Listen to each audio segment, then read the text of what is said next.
오늘 우리 요셉 이야기를 같이 읽었는데 요셉의 이 별명이 꿈쟁이잖아요. 늘 그 인생이 꿈을 꾸고 실제 자면서 꾸는 꿈, 그 꿈을 통해 실제 현실을 살아가는 그런 삶의 꿈쟁이 모습을 우리에게 보여줍니다.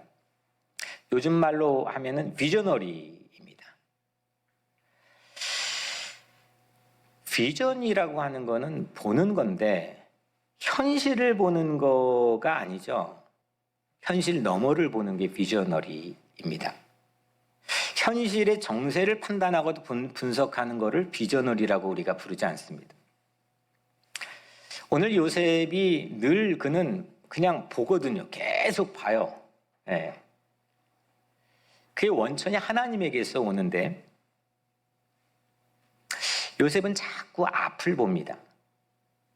그가 뒤를 돌아볼 것도 아니면 현실이 퍽퍽했기 때문에 현실을 바라봐야 될 것도 너무 많은 상황에 노출되어 있었지만 요셉의 특이한 유니크한 점은 뭐냐면 계속 자꾸 앞을 봅니다. 요셉이 과연 봤던 게 뭐냐? 이게 오늘 말씀의 핵심인데요. 요셉이 오늘 37장 9절의 한 절에서 뭘 봤습니까? 걔네들이 뭘 했습니까? 해와 달과 11별이 절을 했습니다. 절 받는 비전을 봤습니다. 밭에서 곡식단을 첫 번째 꿈에서는 밭에서 곡식단을 묶는데 요셉의 단만 쭉 일어서고 나머지 11볕단이 자기를 향해서 절을 합니다. 그리고 오늘 말씀 제목처럼 다시 꿈을 꾸는데 9절에 요셉이 다시 꿈을 꾸고, 오늘 말씀의 제목이죠. 다시 꿈을 꾸고. 그 꿈의 내용이 해, 달, 11별이 또 요셉에게 절을 하는 꿈을 꿉니다. 그걸 봅니다. 절이라고 하는 거를 이제 그 사전에서 찾아보니까 사전적 의미는 공경하고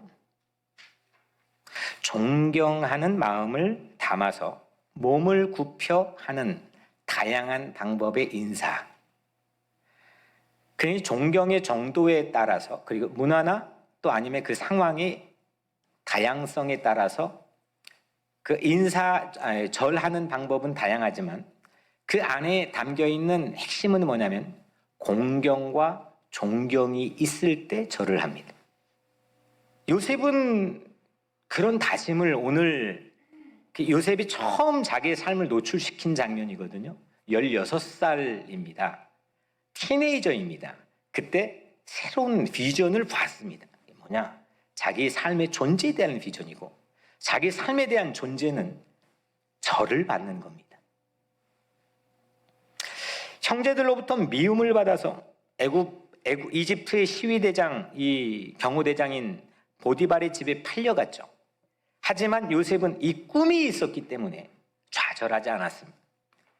비록 내 신분은 노예지만, 비록 내 신분은 합법적 체류자도 아닐지 모르지만 내 정신은 절받는 사람으로 살아간다. 이게 요셉 마음이 있었던 거죠. 그래서 요셉은 묵묵히 그 안에서 참고 인내하며 충성을 다했죠. 그래서 시위대장 집에서 모든 사람으로부터 절받는, 존경을 받는 위치에 서게 됩니다. 이 세상에서 가장 절받는 표본이 되어주신 분이 계시죠? 예수님이십니다. 절은 어떻게 받는 건지를 가장 교과서처럼 보여주신 분이죠.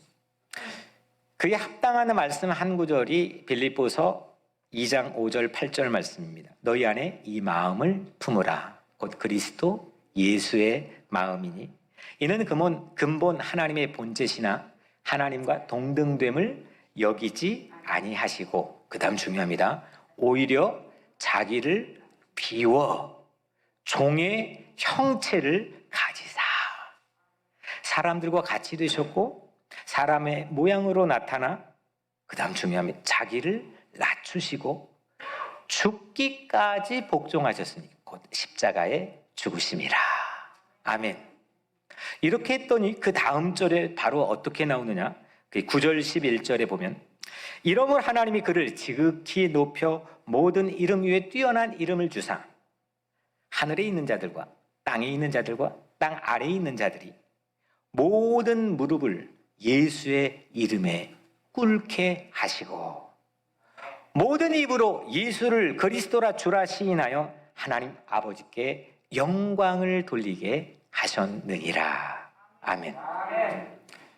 이 절반은 꿈에 대한 그리고 시련에 대한 표본입니다.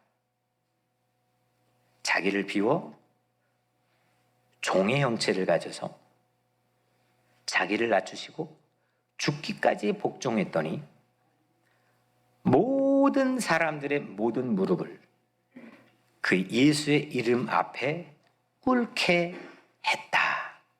아멘. 예수님의 마음은 그 예수님의 라이프, 예수님의 하트, 예수님의 스피릿, 이건 모든 무릎을 그 앞에 꿇게 하고 절하게 합니다. 그래서 오늘 우리는 worship은 worth, 가치 있는 걸 발견한 사람이 경배하는 거를 worship, 예배라고 하잖아요. 새로운 놀라운 가치를 발견한 사람이 절하는 시간입니다. 우리는 예수 그리스도에게 절하기 위해 이 시간 예배 안에 왔는데 왜냐? 왜 그랬느냐? 그분이 나를 편애했고 나만 사랑해서? 아니요. 그분의 삶 때문에 자기를 비워 죽기까지 종의 형체를 가지시고 진리에 복종할 수 있는 그분의 삶 때문에 그분의 그 엄청난 하트의 크기 때문에 우리는 예배하는 거죠. 아멘. 여러분 잘난 사람에게 절하는 게 아닙니다. 그거는 로비이거나 또 무언가가 오고 가면 뇌물이거나 이걸로 세상이 움직여지는 것처럼 보이지만 그렇지 않습니다. 잘난 사람에게 절하는 게 아니죠. 여러분들 공부 많이 했다고 절받는 게 아닙니다. 그 마음가짐이 높고 그 기상이 위대하고 그 그리스도의 인격을 닮았다면 어떤 사람도 거기에 절하게 돼 있습니다. 새해에는 하나님께서 우리에게 도전해 오시는 것은 여러분들의 모든 존재에 대한 비전을 가지고 절받는 꿈을 갖게 되기를 주의 이름으로 간절히 축복합니다. 그러면 다음으로 요셉에게 절을 하는 대상이 지금 누구입니까? 오늘 본문에서 요셉에게 누가 절을 합니까? 9절에 보니까 내가 또 꿈을 꾼즉 해와 달과 11별이 내게 절하더이다. 놀라운 영적 비밀이 이 안에 담겨 있는데요. 해는 어디에 있죠? 하늘에 있죠. 달도 하늘에 있고 우리의 가지고 있는 언어의 컨셉 안에서는 땅과 구별되는 하늘, 스카이라고 하는 거에 다 걸려 있는 거죠. 근데 비행기만 타고 조금만 올라가도 약간 우리의 컨셉이 바뀌어집니다. 아, 이게 조금만 가면 우주구나, 스페이스구나. 그러니까 해, 달, 별, 11별을 보통 우리는 이 본문 안에서 이게 요셉의 패밀리다. 해는 아빠고 달은 엄마고 11별은 11형제다. 물론 맞는 유추일 수도 있겠지만 이건 거기에만 그치는 심볼이 아닙니다. 이건 우주입니다. 천체입니다.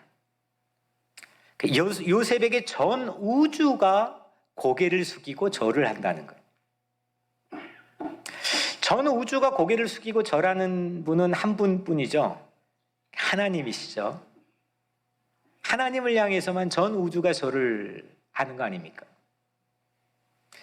여기 안에 놀라운 영적 비밀이 숨겨져 있는데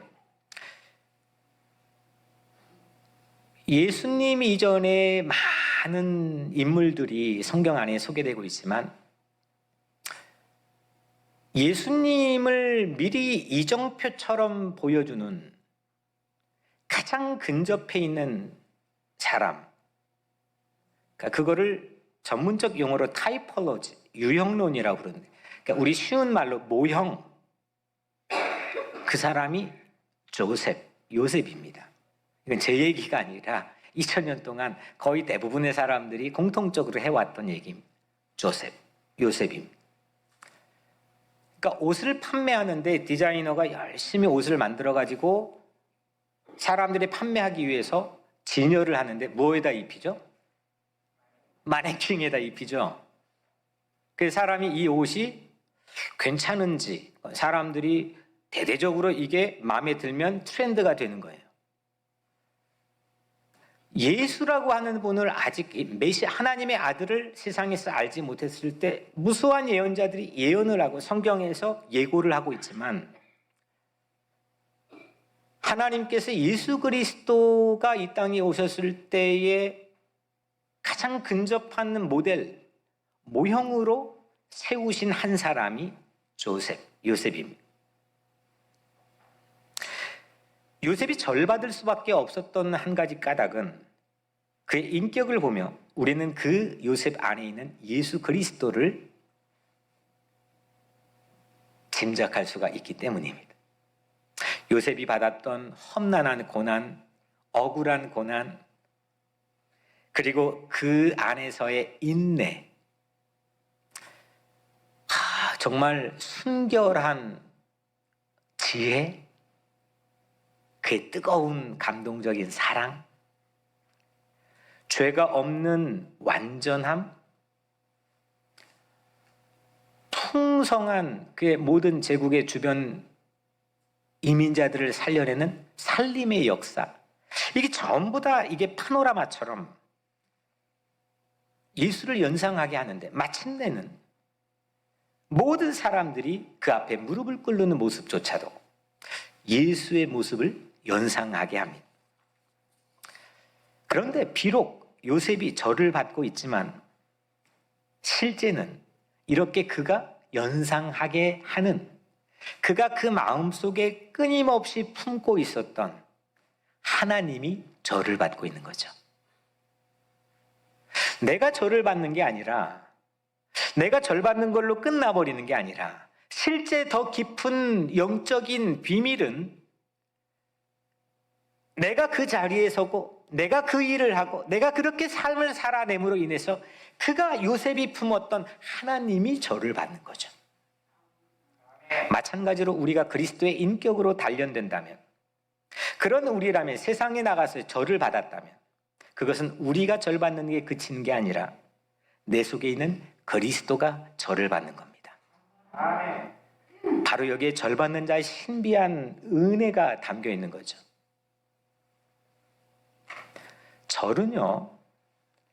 절은 진정한 가치의 대결입니다. 밸류의 대결이 절입니다. 요셉의 가치 앞에, 요셉이 품고 있던 가치 앞에 온 우주가 절을 했다는 그 비전을 요셉은 보는 겁니다. 내가 품고 있는 이 가치, 하나님의 신앙에 대한 이 가치, 내 삶을 어떻게 살아야 되겠다고 하는 이 가치가 온 우주도 그 앞에 무릎을 꿇는, 절을 하는 비전을 보는 겁니다. 왜냐, 요셉은 하나님을 품고 있었기 때문이죠. 그래서 예수를 보여주는 사람이 되었습니다. 요셉을 팔았던 형제들이 나중에 이제 요셉이 용서해서 같이 이집트의 왕실에 사는데, 아버지가 죽고 나서 장례가 막 끝난 직후에, 창세기 마지막 50장에 나와 있죠. 형들이 두려워하는 거예요. 이게 아버지가 방패막이가 사라졌다. 그러니까 이제 복수를 하면 어떻게 하지? 전부 다 두려움에 쌓여있던 형제들 앞에 요셉이 뭐라고 대답합니까? Don't be afraid. Am I in the place of God? 두려워하지 마소서. 내가 하나님을 대신하겠습니까? 와, 이 명문장을 요셉이 하는데, 요셉은요, 그 절받는 제국의 2인자가 됐지만 하나님을 대신하지 않습니다. 하나님의 바운더리를, 하나님의 자리를 넘어가지 않습니다. 아무리 최고 높은 자리에 올랐을지라도 하나님을 넘어서지 않았습니다. 절은 가치의 대결입니다. 요셉이 절받는 것은 자기 요셉 안에 계시는 하나님이 절받는 거였어요. 그 꿈을 가지고 자기의 존재에 대한 비전을 보는 거예요. 그냥 내가 성공해서 난 초자리까지 꼭 올라갈 거야. 나 지금 힘들어도 비루해도 나 우습게 보지만 난 결국 거기까지 올라갈 거야. 내가 절 받을 거야. 이게 아니라, 이런 기복주의적인 성공을 얘기하는 게 아니라 내 안에 계신 하나님이 저를 받는 자기 삶의 새로운 존재에 대한 비전을 16살 때 받는 거예요. 이걸 우리 올 한 해 동안 받자는 거죠. 요셉은 하나님을 대신하지 않았습니다. 그 자리에 대신 쓰지 않았습니다. 승부욕이 발동되지 않았습니다. 요셉 안에 하나님의 가치가 절받는 거였습니다.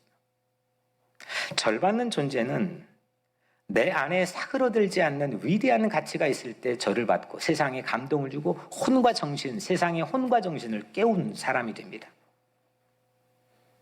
요셉은 다 빼앗겨도 팔려도 가둬놔도 그런 가치가 이 안에 용암처럼 꿈틀꿈틀대고 있었던 사람인 거죠. 아멘. 우리도 내 안에 예수님이 계시기를 축복합니다.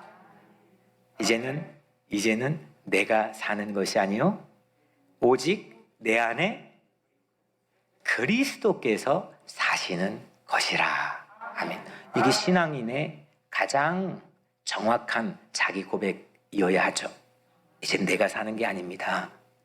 이제 내 욕망에 끌려 사는 게 아닙니다. 내가 세상에 성취하고 성공하려고 좋은 직장을 얻으려고 그렇게 사는 게 아닙니다. 이제 내 안에 계시는 그리스도가 존귀함을 받고 그리스도가 절을 받고 그리스도가 경배를 받고 그리스도가 영광을 드러내고 그리스도가 찬양을 받고 그런 새로운 가치의 존재로 내가 사는 겁니다. 이게 크리스찬이죠. 그래서 내가 존귀함은 자신감과 자존감을 제가 늘 구분해서 말하지만 이 자존감이라고 하는 신성한 자존감이란 내가 존귀함은 나를 사랑하사 나를 위해 죽기까지 그냥 나를 사랑했던 예수 그리스도를 내가 내 안에 모시는 만큼 내가 존귀해지는 겁니다. 그 가치가 내 안에 품겨진 만큼 존귀해지는 거예요. 내가 왜 한반도 평화를 위해서 왜 그렇게 하고 여기 있는 이 서류 미비자들을 왜 그렇게 하느냐. 물론 그분들이 긍휼히 여기는 마음도 있고 그거보다 더 큰 건 그게 하나님의 가치이기 때문입니다. 그게 하나님의 가치이기 때문에 우리는 다 연약하죠. 저를 포함해서 여러분들이 내 안에 헐렁한 가치, 별 볼 일 없는 싸구려 가치들이 있을 때가 저도 있고 여러분들 왜 없겠습니까? 하지만 순간순간 우리 복돋고 격려하고 올 한 해 동안 으쌰으쌰 나가면서 우리 각자 안에 예수 그리스도 모시고 그 예수 그리스도의 가치를 가지고 내 삶의 새로운 절받는 꿈과 비전을 가지고 그렇게 살아갈 수 있는 한 해가 되기를 주님의 이름으로 간절히 축복합니다.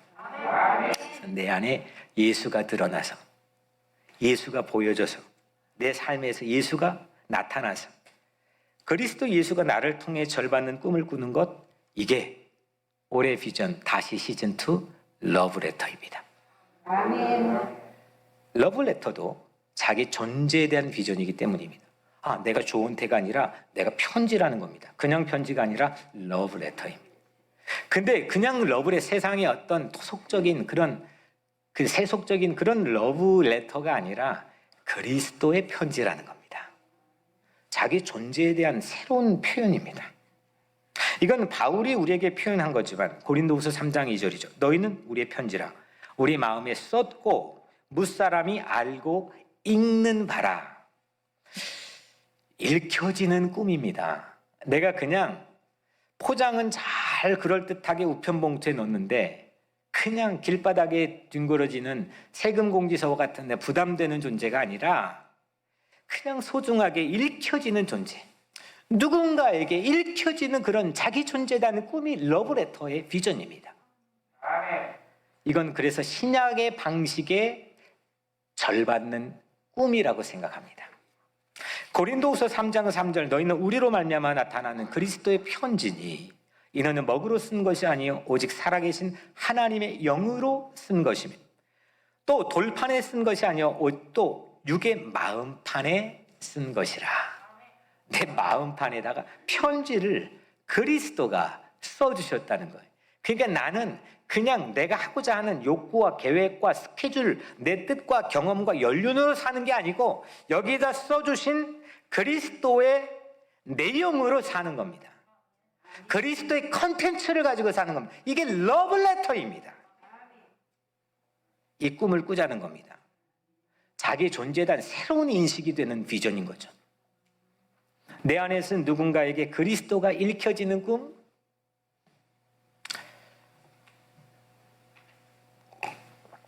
자꾸 여러분들 세상을 둘러보니까 말씀을 주면 세상 현실주의자들이 너무 많습니다. 그리고 비저너리들이 사라지고 있습니다. 현실의 반대인 비현실, 그 비현실을 과감하게 말할 수 있는 그런 비저너리, 그 로맨틱한 그 비전을 그 발딛고 설 세상이 점점 좁아지고 있습니다. 하지만 하나님 믿는 사람들은 현실주의자들이 아닙니다. 현실 분석하는 사람들이 아닙니다. 우리들은 현실 너머에 안 보이는 거를 손바닥 보듯 끌어당겨가지고 그거 보고 사는 비저너리들이 되어야 됩니다. 아멘. 내 안에 참된 가치가 실종되었기 때문에 우리들은 다시 비저너리들이 되어서 다시 꿈을 꾸고, 사랑하는 여러분, 다시 꿈을 꿉시다. 절받는 꿈을 꿉시다. 욕망이나 야망이 아니라 하나님이 주신 절받는 자기 존재에 대한 꿈을 새롭게 다시 꿉시다. 비록 신부는 서류 미비자일지라도, 비록 내 인생은 비루하고 때로는 어려움에 봉착해 있고 출구가 보이지 않을지라도 내 정신만큼은 절받는 꿈으로 생생하여 살아있는 그 기상이 하늘을 찌르는 그런 자기 존재의 삶이 올 한 해 실현되기를 축복합니다. 요셉처럼 예수님의 인격을 닮아서 절받는 꿈을 꿉시다. 쉽게 좌절하지 않을 것이고 잘 살만한 가치를 누리게 될 겁니다. 절은 하나만 바꾸면 잘입니다. 잘 사는 비결은 절받는 자기 삶의 존재, 비전을 갖는 겁니다. 우주보다 더 큰 가치를 품고 절받는 존재가 되었던 요셉은 예수 그리스도를 우리에게 보여주었습니다. 절받는 꿈을 통해 내 안에 계신 예수께서 절받는, 예배받는, 경배받는 그 꿈을 우리 인생에서 올 한 해 꾸어봅시다. 내 안에서 그리스도가 읽혀지는 러브레터로 다시 꿈을 꾸는 그런 2021년. 비현실적일지라도, 그래서 내가 이 세상에 발붙이고 살 조그만한 한 톨의 땅도 없는 것처럼 보일지라도 우리의 이상은 하늘을 품고 살고, 하늘을 품고 내 안에 그 하늘의 가치를 가지고 살 때에 현실 너머를 보는 그런 비저너리들이, 꿈쟁이들이 오늘 여러분들이 되기를 주님의 이름으로 간절히 축복합니다.